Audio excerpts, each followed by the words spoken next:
السلام عليكم. النهارده عايز اتكلم معاكم في موضوع مهم جدا، وهو بلاستيك التشطيب الوش الاخير اللي هشطب بيه شقتي. اجيبه كمبيوتر ولا اجيبه بلاستيك والنقاش يدربه على ايده؟ بص، خلينا الاول نعرف ايه الفرق ما بين البلاستيك الكمبيوتر والبلاستيك العادي.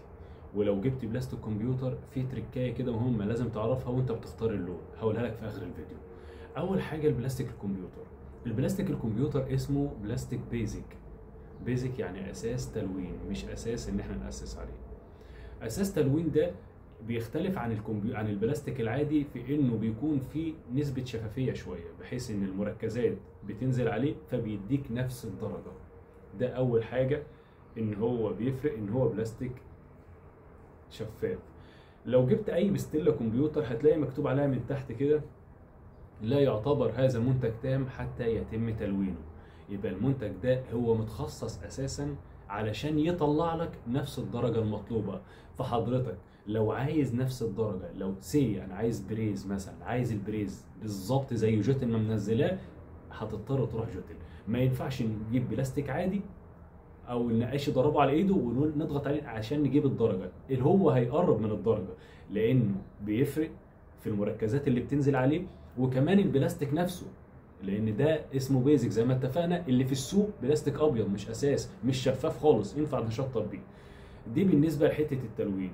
تاني جزئيه الموضوع معدل الفرد. معدل الفرد الكمبيوتر اعلى نسبيا مش كتير عن البلاستيك اللي موجود في السوق. سعر البلاستيك الكمبيوتر اعلى شويه من البلاستيك اللي موجود في السوق. هنقول انه يبتدي مثلا، هناخد على سبيل المثال جوتن، هتلاقي عندهم فينوماستيك سلك وعندهم فينوماستيك مذهل.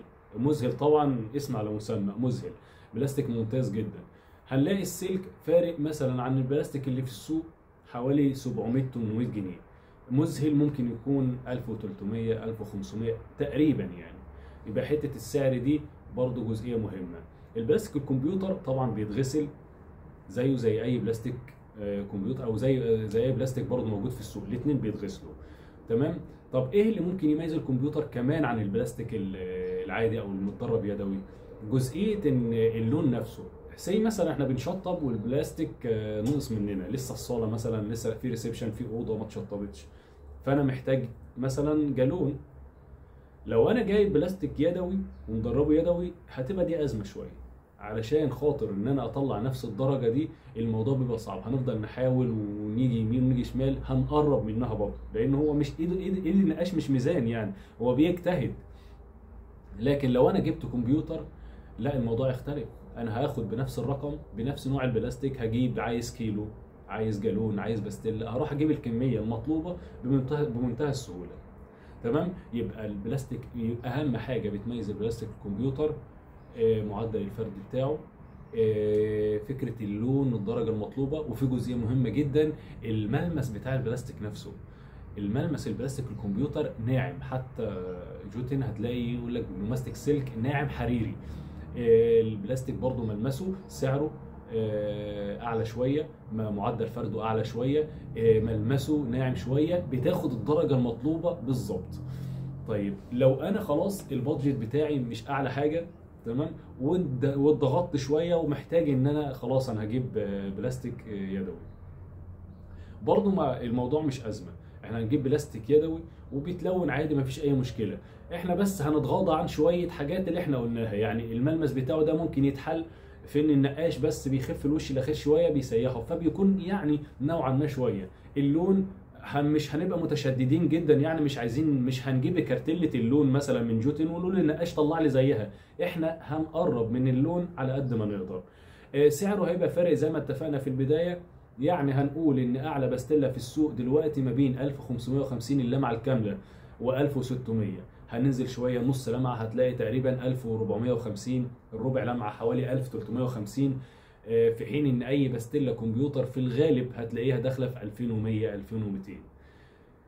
اما بقى في الحته اللي قلت لك عليها في النهايه، لو خلاص انا هجيب بلاستيك كمبيوتر وهختار درجه معينه، بتلاقي الكارتيلة الالوان فيه حوالي اكتر من 4000 لون. انا هاخد اللون المحدد. خد بالك وانت بتختار اللون، انت شايف اللون في حته صغيره لا تتعدى 3 سم او 4 سم في الكارتيلة. بتتفاجئ وانت بتحطه على الحيطه ان الموضوع وسع، ان اللون غمق. هو الراجل غلط في اللي هو بيلون في الكمبيوتر ولا ايه اللي حصل؟ الفكره ان اللي انا عايز اقول لك عليها برضو من البدايه، ان اللون اللي انت شفته في الكارتيلا في ال 4 5 سم دول حاجه، ولما تشوفه مغطي الاوضه كلها حاجه تانية. لو عجباك درجه معينه في الكارتيلا هات الافتح منها، مفيش افتح منها خلي اللي بيلون يعملها لك نص صبغه. عشان كده بتلاقي حاجه اسمها فانيلا لاتيه نص صبغه، بريز نص صبغه. يعني ده النص صبغه بتناسب الاماكن الضيقه شويه عن الاماكن الواسعه. يبقى تاخد بالك من النقطه دي تحديدا. وفي نقطه كمان مهمه بتساعد، ممكن تحس ان اللون غمقي منها، وهي ان البلاستيك القابل للغسيل بيغمق بعد ما ينشف. انت بتشوف حاجه واول ما ينشف بيغمق درجه او درجتين. تاخد بالك من الموضوع ده جدا وانت بتختار اللون. ان شاء الله اكون بسطت لك موضوع الفرق بين دهانات الكمبيوتر والدهان البلاستيك العادي. سلام.